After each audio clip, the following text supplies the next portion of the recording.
What's up? It's Alexander Madison, running back from the Minnesota Vikings, and you're watching Clock Management.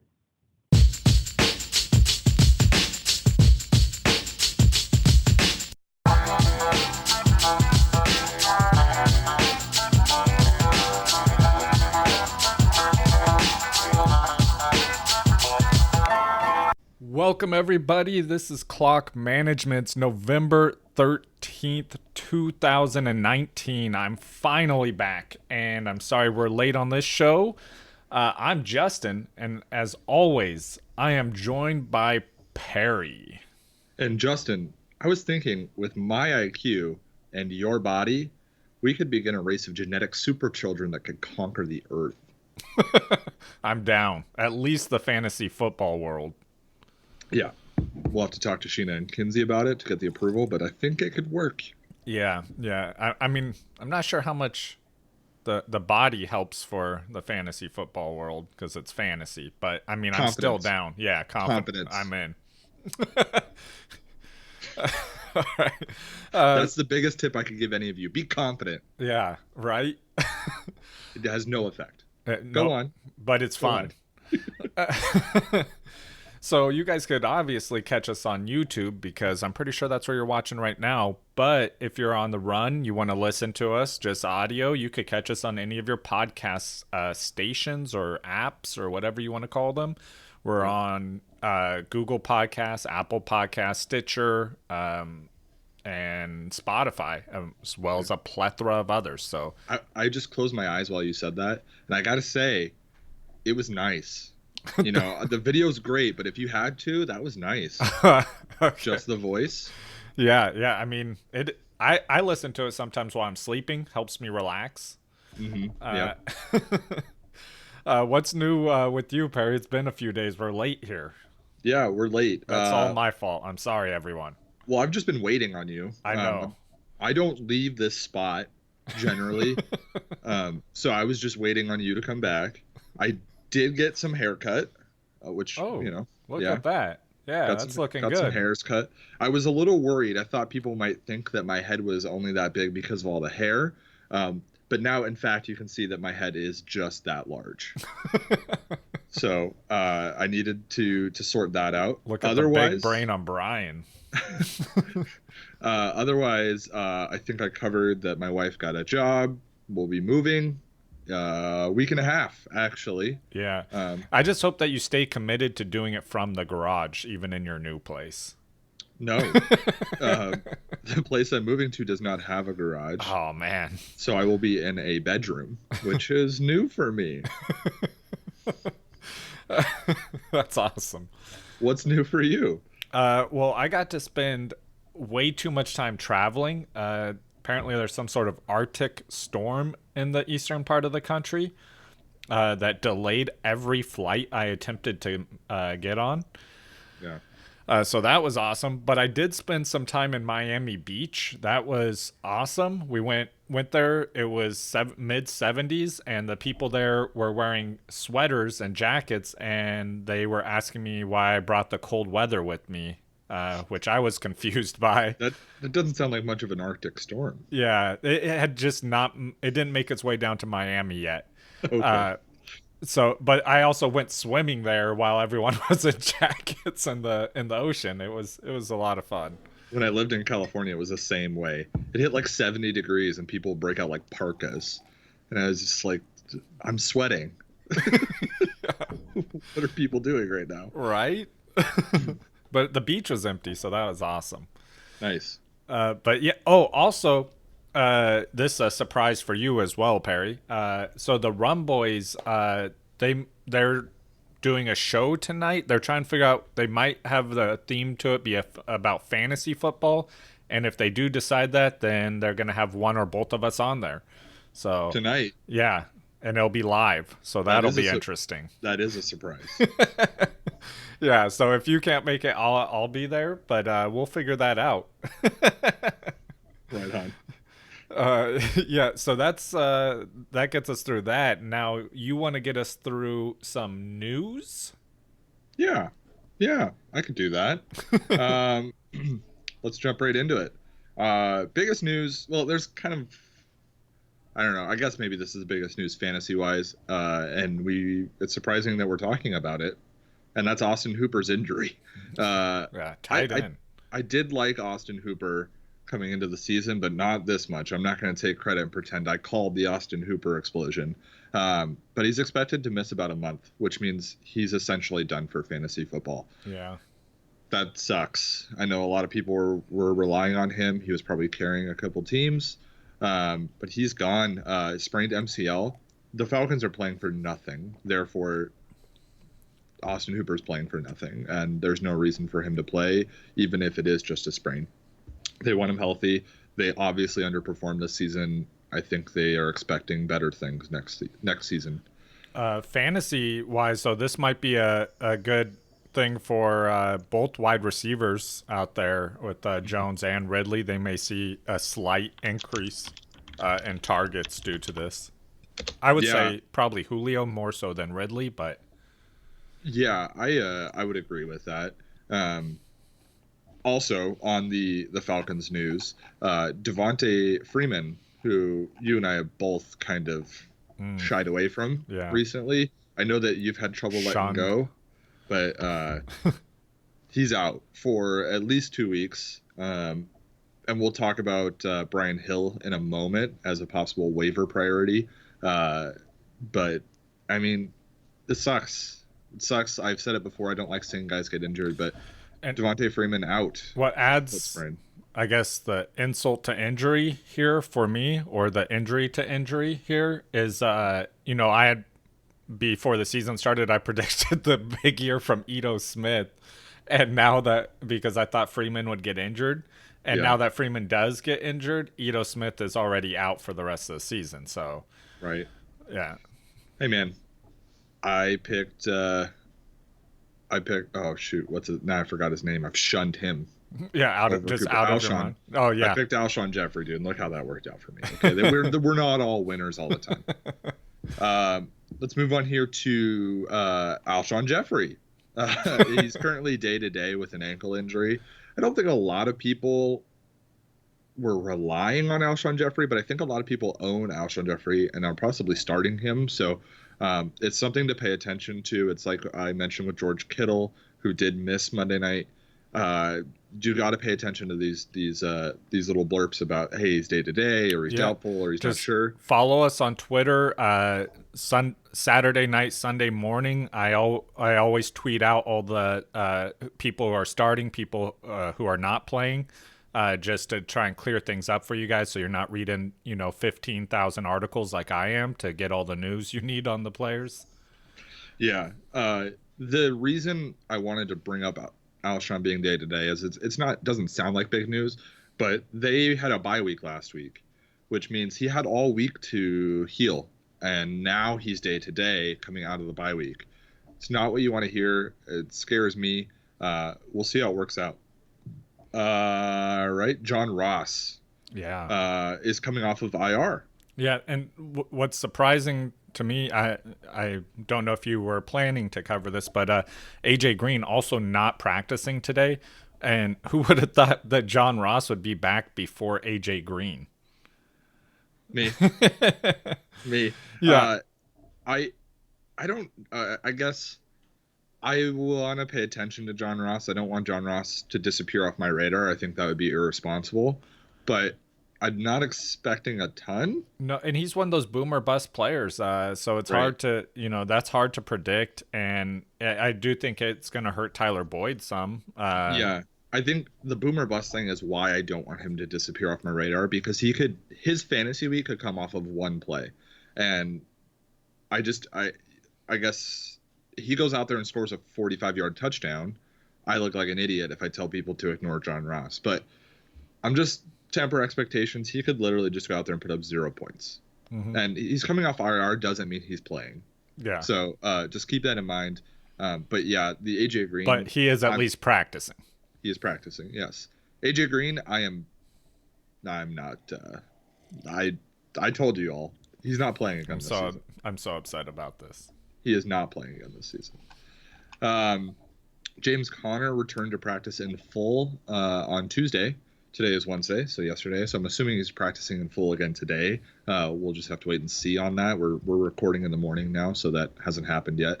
But I don't know if I consider him an RB1 on his return. I think they're going to kind of temper. They're going to put him on a pitch count, I guess, per se, with Jalen Samuels is kind of what I'm expecting. But how do you feel? Are you throwing him right in as an RB1? I mean, you got to start two running backs. So I mean, whether he's an RB1 or RB2, I feel like for you, if you have him on your team, is probably a moot point. I think you're starting him if you have him, unless you are very gifted in the running back realm. So, but yeah, so I'm going to start him. But yeah, I agree with you. You're going to see a lot of Jalen Samuels out there because he's proven that he can handle or that he's effective as a running back. So they're not going to shy away from him. Are you starting? Are you starting James Conner or Ronald Jones? Connor. It's that's a better team as a whole, even without Ben Roethlisberger. All right, let me find one more here. Are you starting James Conner or Tevin Coleman? Tevin Coleman in that situation, actually. San Francisco has been looking more and more like they're leaning towards him, and Breida is also injured, so he may play, but he's dealing with the same ankle injury that he's dealt with pretty much his entire career. Okay. I guess that one's closer for me than automatic Tevin Coleman, just with the only the low production he had in the last game, but it's closer. It's closer. Maybe I would lean Tevin Coleman, but it's pretty close for me. Okay, next piece of news. Emmanuel Sanders will be a game time decision in week 11. If you guys didn't watch the Monday night game, you made a horrible decision. That was the best game of the season. That was incredible. Man. Literally down to the last second of overtime. And as a 49er fan, that was brutal. The kicker, oh my God. Hey, he got you to that point, though. I know, but he missed. Then he had to make the exact same kick he had just made. And like you said when I talked to you earlier, you would have been more accurate on that kick. No, yeah, I would have gotten closer. Yeah. I would not have made the kick, but I would have gotten closer than he did. Yeah. It was ridiculous. He may have made that kick in the Oakland Stadium. Like when he kicked that, it went so far off to the side. He shanked it so bad. He made the uprights in the Oakland Stadium. Yeah, that was a bad kick. I honestly am a firm believer, and the reason I brought all that up is that the Niners would have won that game had Emmanuel Sanders been in the game. Yeah, I think I tweeted it out when it first happened. As soon as he walked off the field, I was like, the 49ers need Emmanuel Sanders back or they're going to lose. Yeah. In Seattle's defense, they also lost Tyler Lockett, who we'll talk about in a moment. But absolutely. Emmanuel Sanders is really important to that team. It's obvious, even in his second week. Yeah, the difference in San Francisco before and after Emmanuel Sanders is they're a completely different team. They have an offense. And then going against Russell Wilson is an offense. So it's incredible. Other than that interception that he threw in overtime, but he made so many passes where it was like, so did I. Yeah. I actually was at a bar and ordered a shot to celebrate that I ended up taking at the end of the game in depression. But yeah, like he makes so many passes where I'm like, no coach is telling their quarterback to make that throw, but he throws it and it's amazing. Like, yeah, this is why he's my MVP over Lamar Jackson. Mine. I'm not telling anybody that they're wrong if they want Lamar Jackson to win the MVP because he's been incredible. But it's moments like that game where it's just like, holy cow, that no way does any other quarterback win that game in the league today, right now. But that's how I feel. In Lamar Jackson's defense, that spin move. I'm still standing there. Where the defender just like, he was here a moment ago. Now he is not. This is witchcraft. In about 16 years, there's going to be a statue of that defender standing there and Lamar Jackson spinning around him. Okay, let's move on here to another 49er, George Kittle, who missed Monday night's game. Another big missing part that could have led to their loss, but we don't need to talk about that anymore. Yeah, we'll see in a few weeks. He does remain day to day. I told you guys to be ready if he didn't play, and he didn't play. If you do need a replacement on the other side of the ball in that game from Seattle, their tight end Hollister has 3 touchdowns in 2 weeks. And he's getting targets, man. Yeah. I actually really like Hollister going forward because Seattle's lost all their other tight ends. So Jacob Hollister, he had 10 targets, caught 8 of them. He had a touchdown, 62 yards. That's top 5 almost every week for tight end. Yeah. That's great production. He seems to just be filling that void that was left by their injuries at tight end. Yeah. Tyler Lockett, who we just talked about. It's funny that this 49ers Seahawks game, it just so happened that a lot of news came from them. But, there were tons of injuries in there. Tyler Lockett, if you didn't watch, he missed essentially the whole end of the game, end of regulation and overtime. They said that he avoided a major injury. He's going to avoid surgery, which is all good news. But I think it's important to note that surgery was on the table. Yeah. So things might be a little bit more serious than we thought. Yeah, I spoke to a doctor about this, actually, this specific injury. And they were saying before like any of the news had broken on like the surgery of it and stuff, and they were saying if it had surgery, it was looking at an 8-week minimum turnaround. And he's saying without surgery, it's a 3 to 6 week turnaround. Pete Carroll's confident he'll be ready out the bye week. Yeah, don't listen to Pete Carroll. Pete Carroll and injuries, he is the worst person to ever get your injury news from, just as a little tidbit for you guys. Broken leg, you will be playing that week, according to Pete Carroll. Yeah. Did you get any more information on the injury? Because I'm only seeing a serious leg bruise. Oh, it was a contusion. Basically, a bruise. A very severe bruise. And it was isolated to a small area, so basically the risk of blood pooling there was the risk. Gotcha. If he misses any time, I really like DK Metcalf, and I actually really like Josh Gordon. Josh Gordon was... So I like clutch. DK Metcalf either way, but Right. I think, Josh Gordon, this will be a huge advantage for Josh Gordon, if he's out. Josh Gordon was clutch in that game, by the way. You and I kind of both were like done with Josh Gordon until I watched that game, and he might have a little chip on his shoulder right now. I think he's playing for something other than, the obvious. So yeah, I don't know what his stats were though, because I know he was clutch, but I don't think he had a lot of targets throughout the game itself. No, you go ahead and look that up. But it wasn't more of his fantasy performance. It was the fact that he was so involved right away.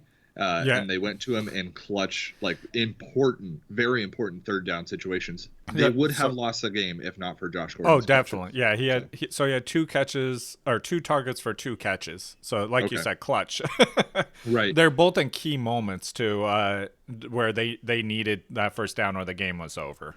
Right. I think it gets better. I'm not saying he's a number 1 wide receiver, he's number 2 wide receiver, but he's a flex play during a bye, or if you've had bad injuries, man, like my dynasty team is, I don't even know what to do with it right now. So I'll trade you Josh Gordon. Okay. So because I'm actually the Josh Gordon owner in the dynasty. But yeah, I and like you said, if Locke gets out, I think that he sees more targets, and that's what he's missing right now. He catches the ball when it's thrown to him. So absolutely. Okay, let's move on here. Real quickly about Brandon Cooks, because I've talked about him in I think the last 3 episodes. He's out again, week 11 already, ruled out with that concussion. I said it a few weeks ago. There's just nothing to mess with. He might not play again this year, or at least fantasy relevant time of the year. He might be back for playoffs or whatever if they make it. I don't even know if they're going to make it. They're not going to make it. But yeah, man, Josh Gordon out again. No, not Josh Gordon. Or sorry, Brandon Cooks out again with a concussion. I don't know. It's there's no telling when he could be back, but I'm suspecting it's going to be a while. And that's that's all the news that we had that I Okay. had today. Lots of injuries. Yeah. So we definitely got some news no one cares about. And I also have, some that I deem the most important news no one cares about that I save for the last part. So if you guys You could say the least important. Yeah, well, I mean it's important. Okay. So if you guys watched that Monday Night Football, I guess there's a bunch of controversy. I was at a crowded bar, so I couldn't hear anything. Uh, Geno Smith, first of all, the coin toss happened, and I forgot who called the coin toss for Seattle. Uh, It was Russell Wilson. okay, no, for the overtime. Oh, was it Geno Smith that went out there? No, it wasn't Geno Smith, but somebody went out there. Whatever. I think irrelevant. it was Russell Wilson. It may have been, but anyway, the person who called it, they called heads, and then the ref. Well, it sounded like they called heads, He did. and then the ref said that he called tails, or vice versa, whatever it was. It's irrelevant. A bunch of people are flipping out about it, like, oh, they got the 49ers got screwed. Doesn't matter. It didn't affect the game at all. But He also called heads, and it was heads. yeah. So. But then Geno Smith tweeted out, the Seahawks call hails right after the game. Nice. Yeah, that's the Hails. important part. Called Teds. Yeah, a lot of 49ers. I'm a 49er fan. I don't care about this at all. If you care about that, then you're ridiculous because they had an interception on that drive, so it didn't matter at all. And I'm going to pause right here.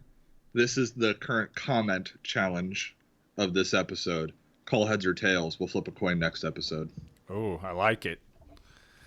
All right, Devin Bush has predicted how the Steelers defense is going to do spot on for the last 4 weeks.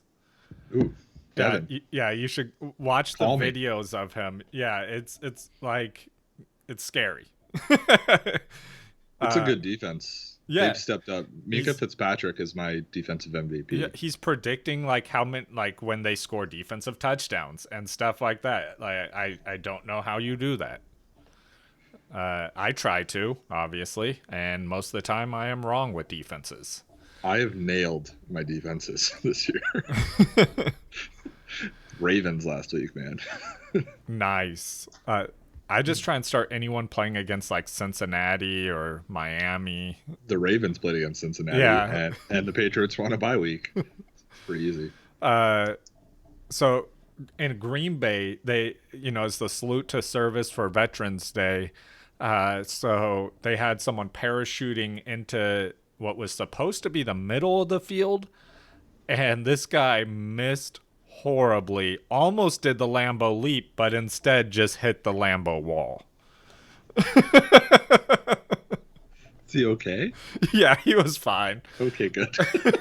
I'm Then I sure could laugh. I'm sure his ego and pride are hurt quite a bit, but Was it a serviceman? yeah. He jumped. He had one of the like a steerable chute, and he just pulled on his risers way too early.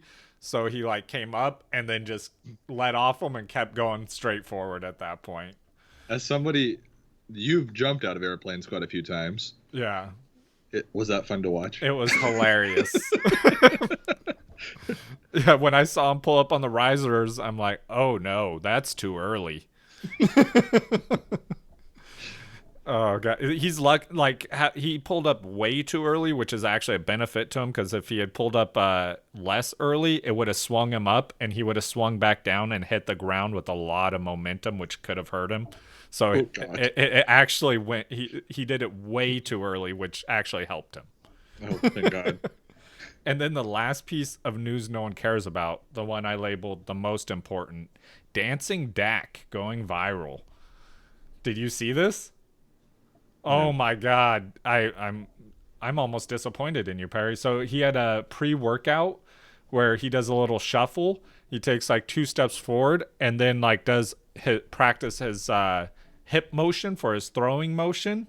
And so he just like tosses his hips forward and then he does it again real quick. And he did that like for like 30 yards while people were filming him. And then it went viral and they added it to all sorts of dance scenes and movies and everything else. It's hilarious. And then Jimmy G actually did it right before Monday Night Football too. I'm not sure if he was paying homage to Dak or if that's just his own little pre-workout. Okay. That is the least important, most important news.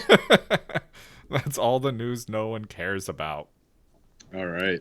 What are we getting into today, Justin? So we got some studs and duds going on here and some waiver wire picks. And then we're going to talk about what to do if you made the fantasy playoffs and what to do if you did not make the fantasy playoffs or are not going to, I guess. Yeah. We're getting down to it here. Yeah, it's getting close. It's exciting. I was just talking to Perry. We're looking into, I think we're going to do a live show on the Tuesday of fantasy playoffs. I think that'll be fun. Give you guys a way to interact with us in the comments, live chat with us. So that'll be fun. Yeah, we'll come up with a time. Maybe we'll do a little earlier than we normally record. We can get more people in here. Yeah, absolutely. But you guys can chat with us, ask questions in the chat. We can respond right away. You can tell me I'm ugly. You can do whatever you want. I need some trolls. Yeah. I need some trolls, man. You haven't made it on the internet until people troll you on the internet. I know. That's it's disappointing. I need some trolls. I love the support. I was actually talking someone on Twitter that does another podcast was upset because they had received some hate from people. And I guess some people said some disrespectful things to them. And so I replied to them. I was like, look, people are going to do that. It's the internet. But that means that they're watching you. Like they're watching your podcast. So, I mean, I'm fine with that. I prefer love, but I'll settle for hate. You know what's funny is I know that's true about you. Yeah, absolutely. All right, so let's get into some studs and duds. Yeah. I got some guys written down here for studs. I'm going to list off a couple of them. We'll get through like what we see for their future. We got Christian Kirk here, 34.8 fantasy points this week. The captain himself. We missed on this one, Justin. Yeah. But not sustainable in my opinion. No, absolutely not. Especially because this week they play the 49ers with that elite defense. I mean, you saw Russell Wilson, like you said, MVP candidate, probably leading the pack on that. And he did not have a great game compared to his last ones. Not a great fantasy game for sure. Yeah, exactly. Yeah. So I would not expect this same production out of Christian Kirk this week. San Francisco's definitely at least a top 5 defense. I'm not going to say they're the best defense in the league. I will. I know you will. I think there's a few defenses that give them a run for their money, but I think there's one. San Francisco is winning games, which makes them appear so much better. Yeah. But I'd put Buffalo up there as a really good defense. Pittsburgh is showing out as a really good defense. The Patriots, we'll see as their schedule gets a little harder, but they're also very good. But yeah, San Francisco's fantastic, and I agree with you. Against Arizona, I don't think they're going to have quite the day that they had last week. So Christian Kirk, 6 receptions, 3 of them were for touchdowns. That's not going to happen every week. Be prepared for that. The thing I like is the 10 targets. If he's averaging double-digit targets, like if he can get double-digit targets every week, he's probably going to have a pretty serviceable fantasy day. You and I both said that we would start David Montgomery in a flex over him. That got a lot closer now. I think now it's matchup-based. I think I'd still go with David Montgomery next week. Yeah, this week, yeah. Yeah, but Christian Kirk, it could be him at this point. Yeah, I would like judging for weeks going forward. I want to see what his targets look like this week, even though I don't expect him to have a huge output, but see how much they target him, and that'll help you decide for weeks going forward. Yeah, I will say in most leagues, he is only owned in 80% of leagues. So if you happen to be in that 20% league that he's not owned, go get him. Go get him. Obviously, he's probably owned, but if he's available, he needs to be owned. There you go. Waiver priority. Yeah, next stud I got here is Lamar Jackson, 33.4 fantasy points. Uh, just he killed it. Rushing the Yeah. ball, spin moves. I mean, he was all over the place. He had heard us talking about Russell Wilson leading the pack for the MVP, and he was like, "Hold my Gatorade." Yeah. Yeah. Lamar is incredible. I don't think I think I've tried to temper my expectations for Lamar, and I've tried to, maybe that's come across in this show, that I don't like Lamar Jackson. He's very, very good. I completely agree. He's incredible. I'm just Yeah, worried about the injury risk. yeah, That's absolutely. I think that's a legitimate risk or concern, but like I love it as a fantasy owner of his, just the output, and yeah, there were tons of experts saying to trade him after week 4 because their schedule gets harder.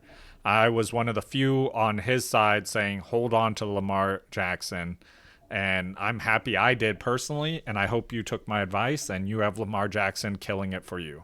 yeah. His schedule going forward right now: Houston, not too scared of Houston. The Rams, they're supposed to have a great defense. It's hit or miss. Excuse me, it's hit or miss. I think I'd play Lamar against the Rams Absolutely. confidently. And then there's San Francisco. So that's the one game that kind of scares me. Week 13, he's got Buffalo, kind of scares me a little bit. But then after that, it's smooth sailing. The fantasy championship against Cleveland in Week Right? 16, that could be the win right there. If you have Lamar Jackson, you make it to the championship. You could just win because he's going to put up 6 touchdowns All of the against Cleveland. points. Yeah, Yeah, so next stud I got here is Derrick Henry. 32.1 fantasy points. Like they just yeah, could not stop him. He like he was the entire offense he's for incredible. Tennessee. Yeah, Yeah. it was ridiculous. I think Lamar or Derrick Henry's a little hit or miss. I think you and I both Yeah, know that, but I think that's mostly due to the team, right? I think if he's on a better team, Derrick Henry's a he's a top 5 running back almost any week. Uh, just side note, when I was watching him play, it's like watching tape of uh, LeBron James in high school.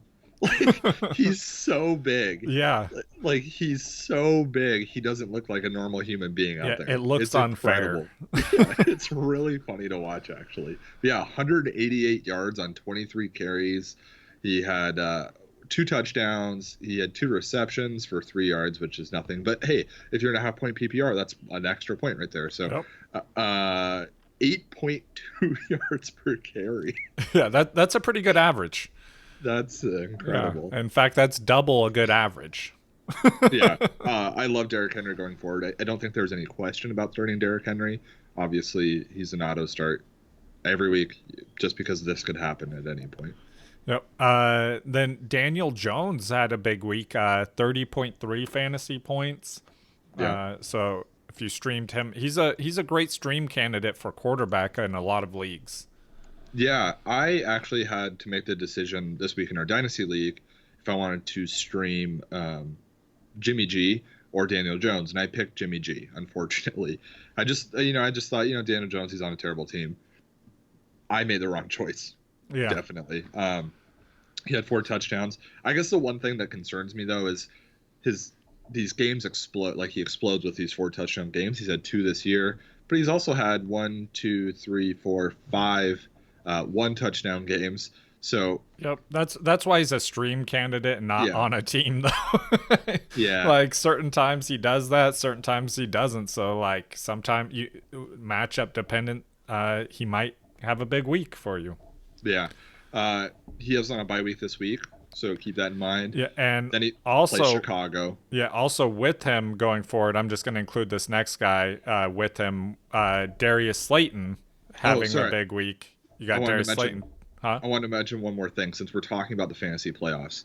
If you do make it to the championship and your quarterback has a bad matchup in week 15, 16, he plays Miami and the team in Washington.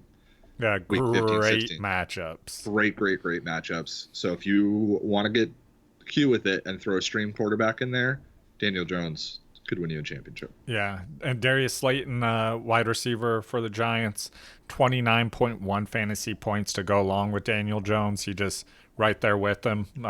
They rode that victory together. Yeah, Darius Slayton came kind of out of nowhere, rookie wide receiver. He is like an auto pickup for me in any dynasty league or anything at this point, just because I want to see how he plays out. Dynasty redraft, I'm not as bullish on him. Right. I don't think, obviously this isn't going to happen next week because Daniel Jones doesn't throw 4 touchdowns every week. And Darius Slayton doesn't get 14 targets every week. Yeah, so that's something to watch for. It does hurt Golden Tate quite a bit that this happened.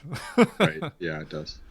Yeah, but this is his second game with 2 touchdowns, so it's not like it's just a single flash in the pan. Yeah. But, yeah. And then the last player for the studs I want to talk about was Kyle Rudolph. That tight end position's brutal. He had 17 fantasy points.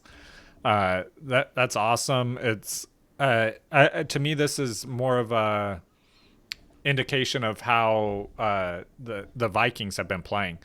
They started out the season basically only running the ball, and then they remembered they're also allowed to throw the ball a few weeks ago. So now they're starting to have a more even approach.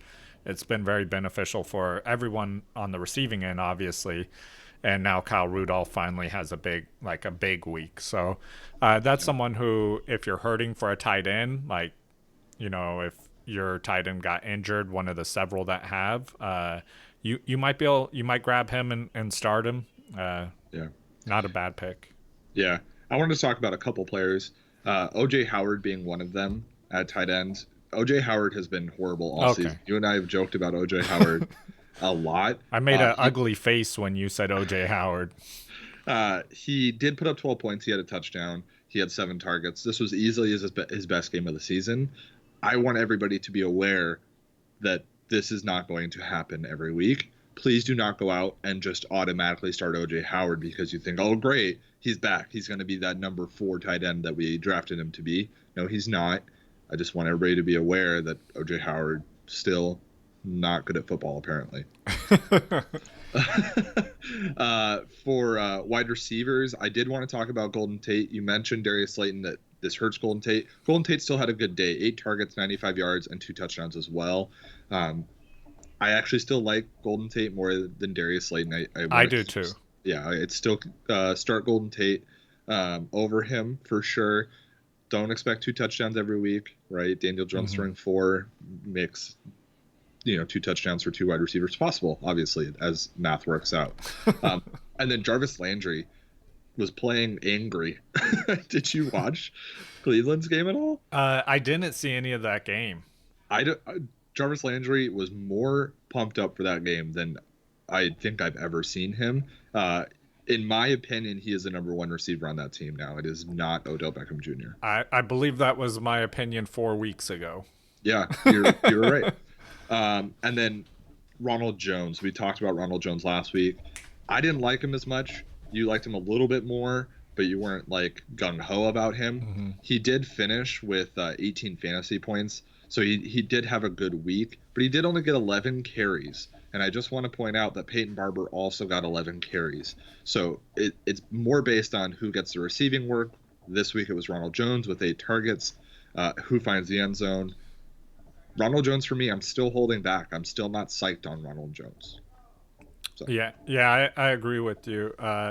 Like I said, I forgot who we were talking about earlier, what running back, but I said I'd start him over Ronald Jones. So yeah.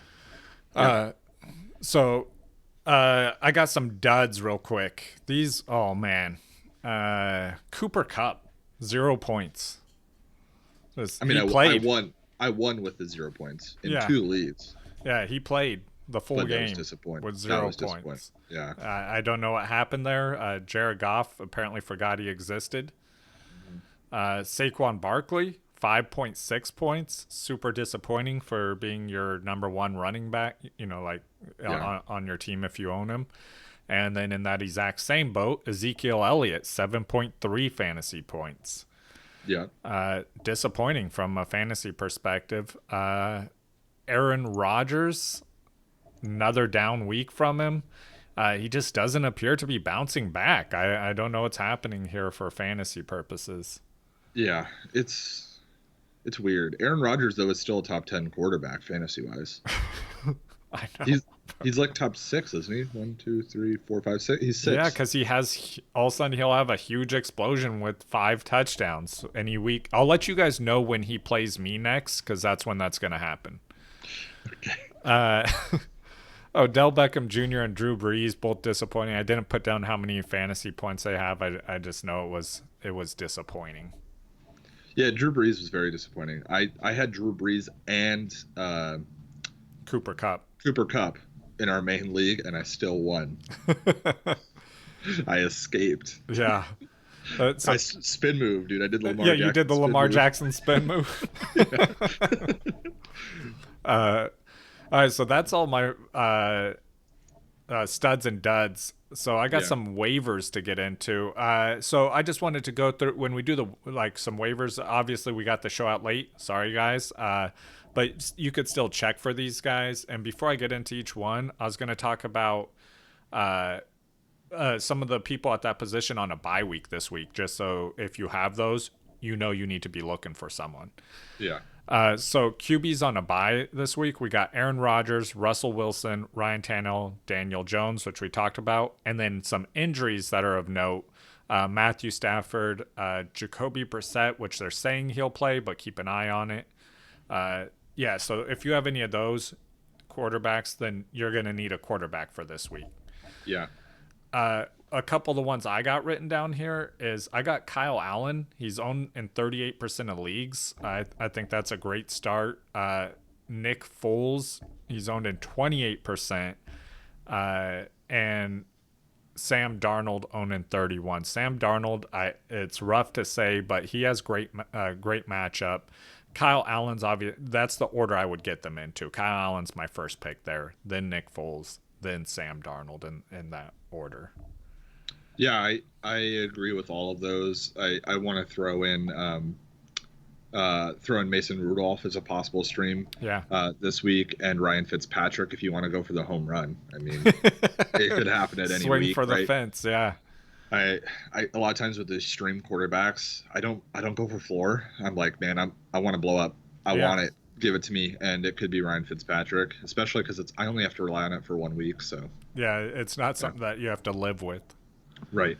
A lot of times when I have like the bipocalypse that we say, it's like, well, I already lost. Let me go for broke here. Yeah. So might squeeze a win out.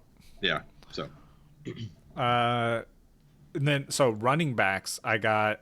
Okay, so on a bye week for running backs, you have Aaron Jones, Jamal Williams on same team, Saquon Barkley, Chris Carson, Derrick Henry. Then injuries of note, also Saquon Barkley, undisclosed injury, Devonta Freeman, Matt Breida, Chase Edmonds, Benny Snell, Jordan Wilkins, Ty Johnson, Chris Thompson, Giovanni Bernard. So there's a lot of injuries out there. You should throw David Johnson in there because David Johnson looks like he's running through tar. Oh, does he play football?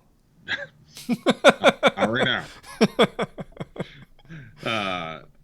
Lots of injuries. Yeah, Zach. I saw someone was saying that they're gonna put David Johnson on IR, which I mean maybe they should. I said this like I think 2 weeks ago. This reminds me of Todd Gurley last year.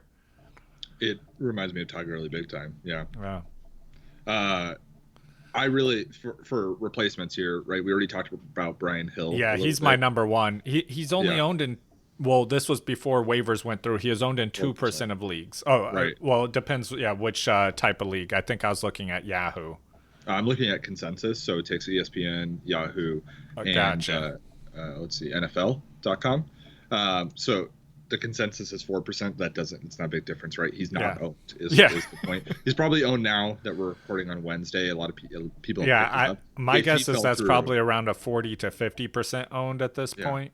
If he fell through the cracks in your league, and he's a start this week. If you can get him, I start him this week. Yep. My next one, I got Darius Geis here, which burned me, I guess, 4 times. But yeah, so Darius Geis, he's owned in 58% of leagues, but Adrian Peterson has been dealing with injuries. He's not currently on their injury list, but with Geis coming back, they seem to be pushing him forward. And you have Thompson out, so it would not surprise me if he's their lead back this week. He is not an automatic start for me, but he's a waiver pickup if you're hurting at running back, one that could continue value in the future. Yeah. A running back I wanted to bring up was Kalen Ballage. Yeah, I have him on here as well. Yeah, if you're dealing with an injury, right, I don't want to have to start Kalen Ballage, but he got 20 carries. Yeah. And any running back that's going to touch the ball 20 times, even if it's a Miami running back, and probably worth it. So for Yahoo, he's 60% owned. So okay, there you go. So he is available out there. Go grab Kalen Ballage if he's available. I hate saying it. Yeah, J.D. McKissick too. That's another one where I feel the same way. He's 40% owned, so he may be a little bit more. And then this next one is gross to me, but I'm gonna throw it out there. Wayne Gallman. He's 14% owned, and Saquon is hurt and on a bye, so maybe if he doesn't come back, you start him. I mean, we told you not to before, and we regretted it, so I'm not gonna, continue to use the same logic that years past he was bad, because he appeared to be able to carry that load this time. Yeah. Let's move on. Are we running long here, Justin? Yeah, we are running a little bit long. All right, okay. I'm gonna get into some wide receivers.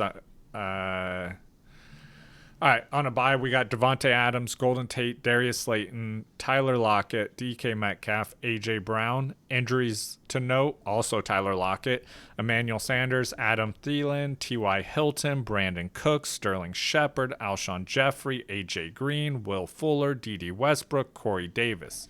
As you can see, that's a pretty long list. My number one for this week for wide receivers is Deebo Samuels.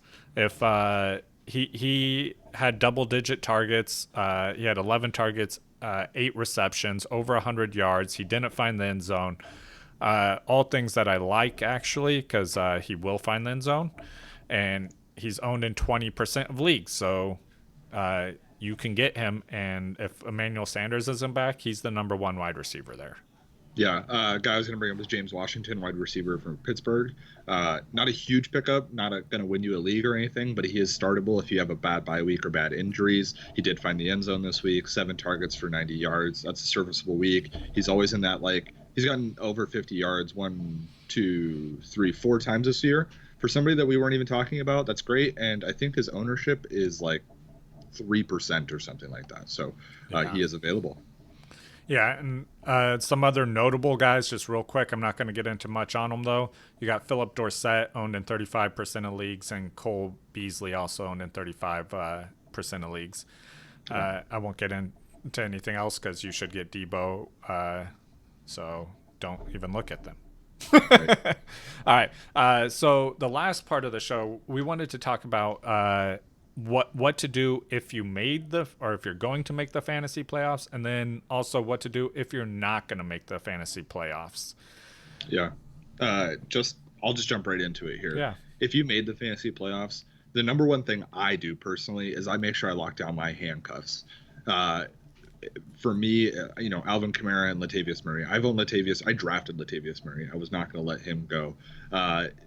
People if you own Ezekiel Elliott right now, his handcuff is a must own, and now it's drawing a blank. I forgot his name too. We're all talking about him in preseason, but the point is you go look for whoever your handcuffs are and pick them up, for especially running backs. I mean, wide receivers don't have handcuffs, so don't try and handcuff a wide receiver. Do not. Yeah. And it doesn't really make sense to do a lot of times too, because someone will step up into that position. Wide receiver handcuffs are already owned, and it's Tony Pollard. Pollard right. for Ezekiel Elliott. So anyways, if you're in the playoffs, make sure that you have your handcuff owned. The next thing, if you're in the playoffs and know you're in the playoffs, start looking at matchups, especially for positions like quarterback. Defense. And defense. We were talking about quarterbacks already, right? if they're playing those bad teams in those 3 weeks of the playoffs, that's great. You would rather have that guy. Go drop an Aaron Rodgers. I'm not saying him as an exact example because I don't know what his fantasy matchup is. Right, I don't know what their matchups are right now, but don't be afraid to drop a guy like Aaron Rodgers to go get somebody that has a much better matchup in the championship weeks. You have to take these risks in order to win a championship. Only Patrick Mahomes, Lamar Jackson, and Russell Wilson are undroppable, in my opinion, at quarterback. Yeah, absolutely. I agree with you 100%. Maybe Deshaun Watson. Yeah, I was going to say I'd add Watson to that list. But, yeah, outside of those four, it doesn't matter who you have. Look for those matchups, especially if you already know you're making the playoffs. Who cares if you lose one extra game this season because they have a bad matchup during the season? If you can lock up the playoffs. I mean, that's what really matters. That's why you're playing. And then, the matchups, that's the biggest thing I look for. With tight end, you can't really look for it, but the rest of those positions you can. I'm even if you don't have a trade line or it's already passed, I'm willing to trade players who are higher value to get those great matchups if I know I made the playoffs. Your trade deadline should have passed. Yeah, some people don't have trade deadlines. I think you should. Yeah, got one because if you don't have one, it kind of makes people more corrupt. Should we move on to things to focus on if you didn't make the playoffs? Yeah. So if you did not make the playoffs, first of all, things not to do is don't make it your point to try and make someone lose in the playoffs.